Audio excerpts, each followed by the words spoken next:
Então vamos primeiro entender o que é o HPV? Que é a doença sexualmente transmissível mais comum, 10 a 20% aí que vão evoluir para um câncer, né?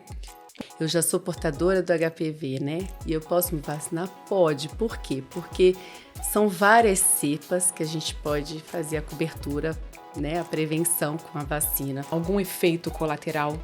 Não, o que recomenda-se é que se faça antes do início da atividade sexual, da vida sexual ativa. Esse que é importante. A maioria das pessoas não vão ter nenhum sinal e sintoma. Mas quando ela não se manifesta com uma lesão, ela mesmo assim, ela transmite o vírus? Ela é portadora, né? Ela é portadora sim, pode transmitir, né? Mas é mais fácil transmitir quando você tem uma lesão, sim, com certeza. O risco é maior. O risco é maior.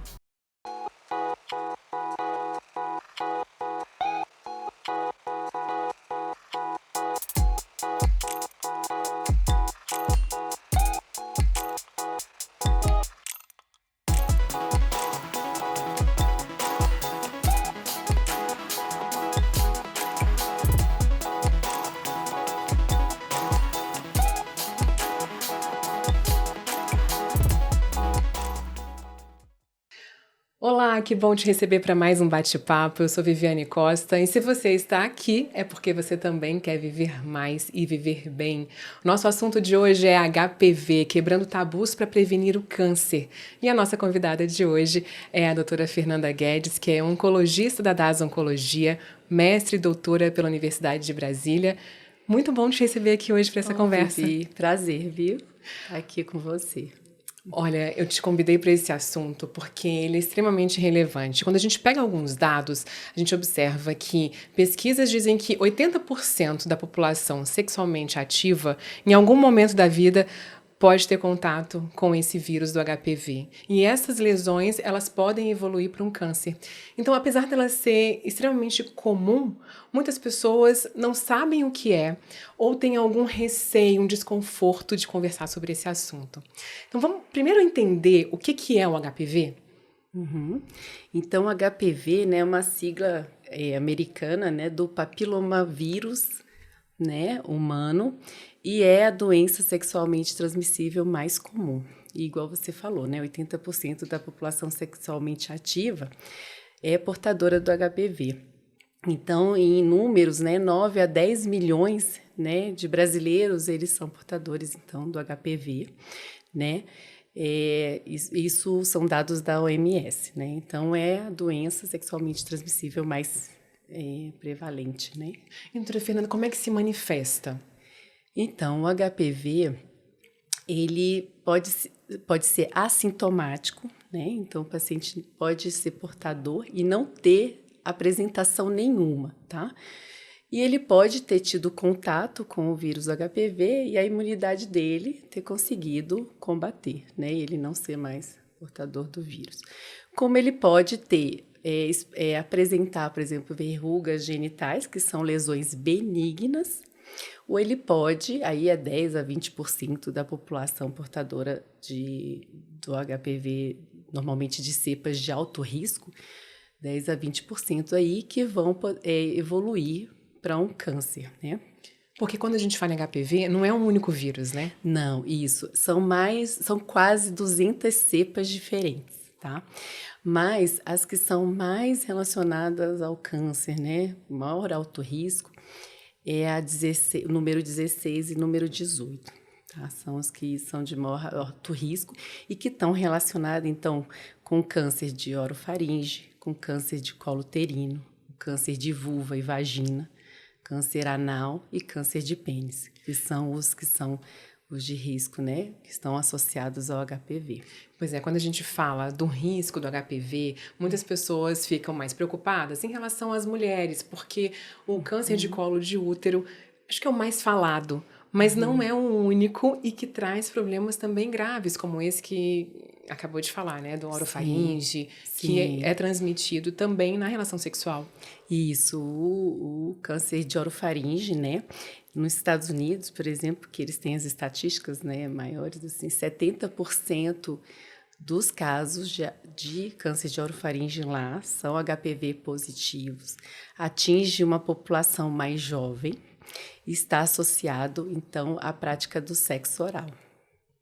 Agora, quando a gente fala, inclusive, com esse dado que você traz dos adolescentes, de pessoas mais jovens, aí a importância da vacina, que hoje já está disponível, não é isso? E a partir de que idade? Como que a gente pode divulgar isso cada vez mais também, para que os pais fiquem tranquilos? Isso, é muito importante a prevenção com a vacina. Então, o SUS, né, oferece a vacina para as meninas de 9 a 14 anos, para os meninos de 11 a 14 anos e para aquela população que é imunossuprimida ou é um paciente HIV positivo, ou ele fez um transplante de um órgão sólido, ou um transplante de medula óssea, ou é um paciente oncológico, está fazendo quimioterapia, radioterapia, então ele é imunossuprimido, aí o SUS fornece de 9 a 45 anos, homens e mulheres. Essa atualização foi até o ano passado, porque não abrangia os homens e agora abrange também. Então até os 45 também para os homens nessa situação. Mas na situação de imunossupressão. Agora, se a gente for pensar em população geral, não só o que o SUS oferece, né? A população de 15 a 26 anos seria mais indicada para estar recebendo, né, essa vacina, pela capacidade de produção de anticorpos que vão agir contra, né, a infecção e na prevenção. E a gente, assim, além do SUS, então, paciente não, as pessoas, né? É um viés do médico falar em paciente. Tá sempre tratando como paciente, né? Mas não tem problema. Mas a população geral, então, ela pode buscar, né, no serviço privado para se beneficiar dessa vacina. A vacina que é oferecida pelo SUS, ela é uma vacina quadrivalente, que ela aborda, então, ela vai prevenir a cepa do vírus do HPV, o 16 e 18, que está mais envolvido com o câncer, né? E o 6 e o 11, que está mais envolvido com a etiologia das verrugas genitais. Já no privado, a gente tem 3 tipos de vacina. Tem uma bivalente, que então pega o HPV 16 e 18. Tem a quadrivalente, que é a mesma do SUS. E tem uma hoje que é a nonavalente, que pega 9 tipos diferentes de cepas do HPV. Tá? Então, assim, ela é bem mais abrangente, né? E essa vacina também, no particular, ela é para essa faixa etária? Sim, também, assim, essas indicações. Mas você pode fazer a vacina do HPV? Posso. E aí a pergunta que todo mundo fala é o seguinte, a pergunta que eles normalmente fazem, né? Eu já sou portadora do HPV, né? E eu posso me vacinar? Pode. Por quê? Porque são várias cepas que a gente pode fazer a cobertura, né, a prevenção com a vacina. Por exemplo, a nonavalente são 9 cepas diferentes. Então, você vai poder estar se prevenindo em relação a essas outras cepas, né? E, então, assim, a efetividade que os estudos mostram é de 97% a 100%, né? Isso já na primeira, eficácia. Porque elas não é uma dose só. Isso é importante. O jovem, né, ele faz até 15 anos de idade, são feitas 2 doses. Agora, dos 15 anos para frente, né, são 3 doses. E se o paciente é imunossuprimido, eles fazem 3 doses mesmo. Agora também estão tendo estudos já na tendência de abordar uma dose só. Mas a dúvida também é assim, às vezes o tempo, né? Eu fiz a primeira e depois eu fiz a segunda não no tempo certinho, eu tenho que repetir a primeira, não. Aí você vai seguir isso, 3 doses, tá? Agora, se a pessoa já tem diagnosticado um HPV, que são esses que provocam câncer, um de 16, 18, que são os mais agressivos, mesmo assim, tomando a vacina, isso pode ajudar a evitar esse câncer ou não para esses dois? Então, se ela é portadora sabidamente da cepa 16, ela fizer a vacina, ela vai se proteger da 18, né? Da cepa 18, que também é de alto risco para o câncer, né? Então, mas assim, é raro o paciente assim, né?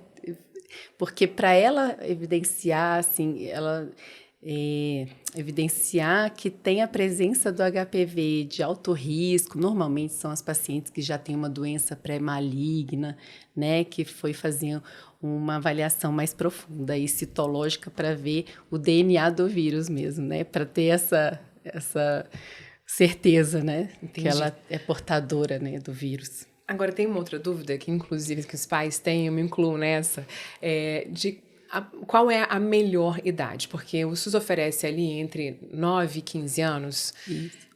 Faz alguma diferença dar aos 9 ou esperar os 15 anos? Tem algum efeito colateral? Não, o que recomenda-se é que se faça antes do início da atividade sexual, da vida sexual ativa. Esse que é importante. Para não ter o contato. Né, entendi. E tem alguma consequência, algum efeito colateral à vacina? Não. Os estudos mostram que é bem aceita, não tem. Agora, não é recomendado para gestantes. Então, a paciente que está gestante, ela é contraindicada. É a única contraindicação mesmo. E, doutora Fernanda, eu acho que esse assunto é um assunto que, às vezes, ele é difícil de se falar, porque quando o vírus, ele, na hora que a pessoa é contaminada, já se manifesta, ou ele pode ficar incubado, latente, isso, para se manifestar anos depois? Ficar latente 10 anos e não saber que tem, sim. Não, e muita gente, a maioria das pessoas não vão ter nenhum sinal e sintoma. Mas quando ela não se manifesta com uma lesão, ela mesmo assim, ela transmite o vírus? Ela é portadora, né? Ela é portadora, sim, pode transmitir, né? Mas é mais fácil transmitir quando você tem uma lesão, sim, com certeza. O risco é maior. O risco é maior. Uhum. Agora, isso pode gerar, inclusive, um conflito no relacionamento. Porque pode acontecer da pessoa ter sido infectada numa relação e aí não se manifestar, e depois ela se relaciona com outra pessoa, já casou, e lá na frente, de repente, transmite para a esposa, e ninguém falou em traição, não houve traição. Sim, mas sim. se manifestar lá na frente? Pode. 10 anos depois, pode sim, com certeza. É 100% certeza que o parceiro vai ser contaminado, mesmo que não tenha sido manifestado em algum momento ainda esse vírus? Não, porque assim, ele pode ter o contágio, né? E o sistema imunológico dele ser bem eficiente e ter combatido essa infecção, entendeu? E não ficar latente. Então, depende muito da resposta imunológica também de cada um. Então, assim, esses pacientes que são portadores, mais de 10 anos, e por isso que a população imunossuprimida, ela tem um risco 4 vezes a mais do imunocompetente de evoluir, por exemplo, para um câncer. Porque a imunidade dele, né, não consegue combater tão bem quanto uma pessoa imunocompetente que, às vezes, tem contato com o vírus e o organismo vai conseguir combater. O tratamento é feito só quando aparece a lesão? Ou ela tem como ainda combater esse vírus de alguma forma? E uma dúvida também, a vacina é terapêutica? Não, ela é preventiva. Então, a vacina não vai tratar o HPV, tá? Uhum.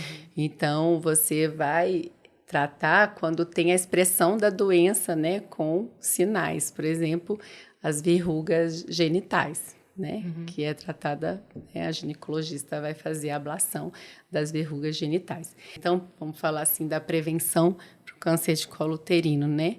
As mulheres de 25 a 64 anos. Então, o que a saúde pública, né, ela fala? Então, a gente vai fazer o Papa Nicolau, né? Então, a mulher de 25 a 64 anos faz o Papa Nicolau, se deu ok, tá normal, ela pode repetir com 3 anos. Agora, se veio uma lesão pré-maligna de baixo risco para a evolução para o câncer, aí vai, por orientação de ginecologista, vai voltar a repetir esse exame com 6 meses ou 1 ano. E aí, se for uma lesão já pré-maligna de alto risco, aí a pessoa, né, a mulher tem que repetir e evoluir para fazer uma colposcopia, que aí já é um exame mais profundo e às vezes até fazer procedimentos cirúrgicos mesmo, tá? Então, é bem específico cada caso, né? Nesse Assim, caso das mulheres, que eu acho que é o que sempre chama um pouquinho mais de mais atenção, existe essa identificação ali logo no início, que dá para poder Dá. retirar, né, essa Sim. lesão, e se isso se evoluir, o tratamento seria com quimioterapia? Então, quando a gente consegue pegar bem no início, a gente consegue, né, fazer um tratamento cirúrgico, né? Já quando não é possível, pode ser necessário tratamentos com radioterapia associada à quimioterapia, né? E hoje em dia, em casos mais avançados mesmo, até metastáticos, né? Quando já a doença não é mais localizada e ela já se espalhou, hoje em dia até a imunoterapia, que é tão falada, já está também ajudando no tratamento do colo uterino, do tratamento do câncer do colo uterino, né? E no caso dos outros cânceres, que seriam esses mais da parte de pescoço, né? Faringe, câncer de orofaringe, né? Orofaringe é uma região, então, que pega base de língua, né? Palato mole e amígdala, né? O problema do câncer de orofaringe, que é numa região bem... É difícil também a gente conseguir o diagnóstico precoce. Normalmente, quando se apresenta, o paciente, ele palpa, às vezes, um nódulo no pescoço. Então, já não é uma doença tão inicial. Então, normalmente, o que a gente vê é quando tem um diagnóstico, já é uma doença mais avançada. E, às vezes, a cirurgia, ela é um procedimento que vai causar muito dano, assim, né? Não é possível pensar, porque pela região... vai ser eu posso falar assim, né? Sim, vai até causar mutilação, porque é na cabeça e pescoço, né? Mas afeta justamente fala, alimentação, que compromete bastante a vida ali do paciente. Porque você imagina, é base de língua, né? Amígdala e palato mole, então é uma região bem complexa, né? Então, em alguns casos que não é operável, o tratamento a gente envolve radioterapia, quimioterapia também.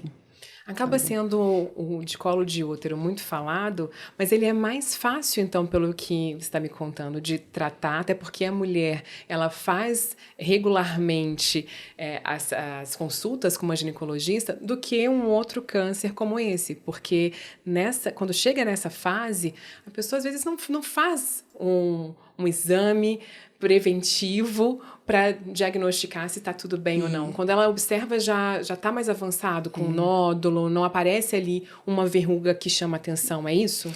E assim, o colo uterino, você rastreia isso, você vai fazer o Papa Nicolau. Já no câncer de orofaringe, você não tem um rastreio, né?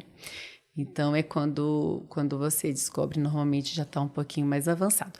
Agora, se você for colocar o que é mais comum, por exemplo, é o colo uterino. O câncer de orofaringe é um tumor um pouco mais raro. Então, assim, o câncer de colo uterino, ele no Brasil é o terceiro tumor que acomete as mulheres. Então, primeiro é mama, né? Segundo cólon e o colo uterino já vem em terceiro. E não era para ser assim, né? Então, é uma doença mais de países em desenvolvimento, pensando que você tem o rastreio com o exame Papa Nicolau e hoje em dia você tem a vacina, né? Então, não era para estar em terceiro lugar. Mundialmente, ele está em quarto lugar, né? Então, assim, o que puxa mais são os países em desenvolvimento, né? E se manifesta inicialmente da mesma forma também nesse orofaringe, com algumas verrugas ou sinais ou não? Não. Normalmente não. E aí é uma coisa que você trouxe, a verruga genital normalmente é uma lesão benigna do bem. Então não é sinal de câncer. Não. Isso é uma dúvida, né, da população. Então, verruga genital normalmente é causado pelo HPV, a cepa 6 e 11. Normalmente, que a vacina quadrivalente também previne.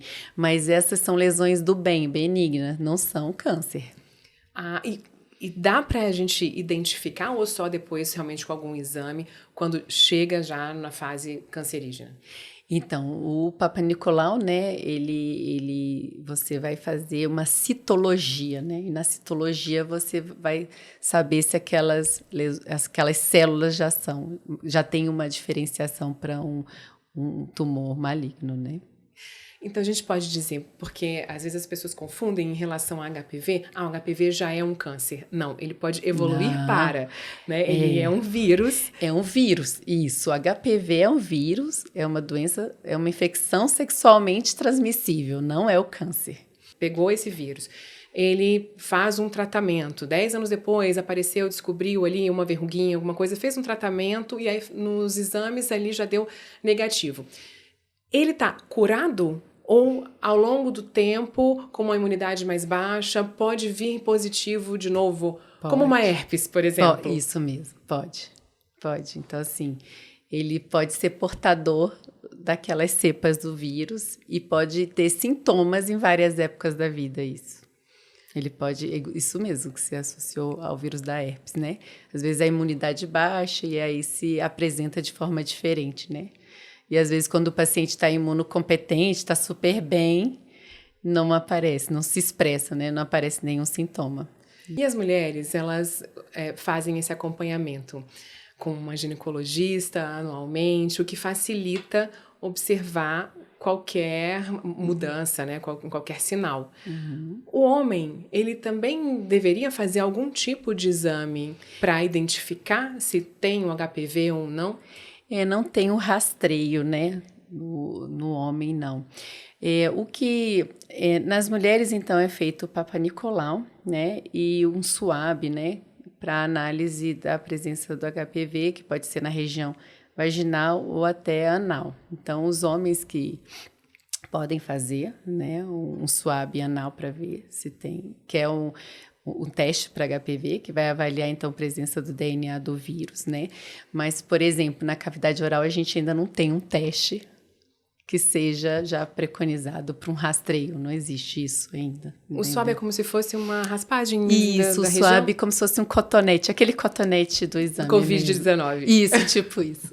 Tipo isso. Já fica mais fácil para todo mundo identificar o que seria. Com certeza. Uhum. Bom, obrigada então por esclarecer tantas dúvidas, né, que envolvem esse assunto. Te agradeço. A gente conversou então aqui com a doutora Fernanda Guedes, oncologista, e eu espero que vocês também tenham conseguido entender um pouco melhor e se prevenir. Vacina, então, para uma mensagem aqui final, sim, é super importante. Sim, efetiva na prevenção, com certeza. É isso, até a próxima. Obrigada.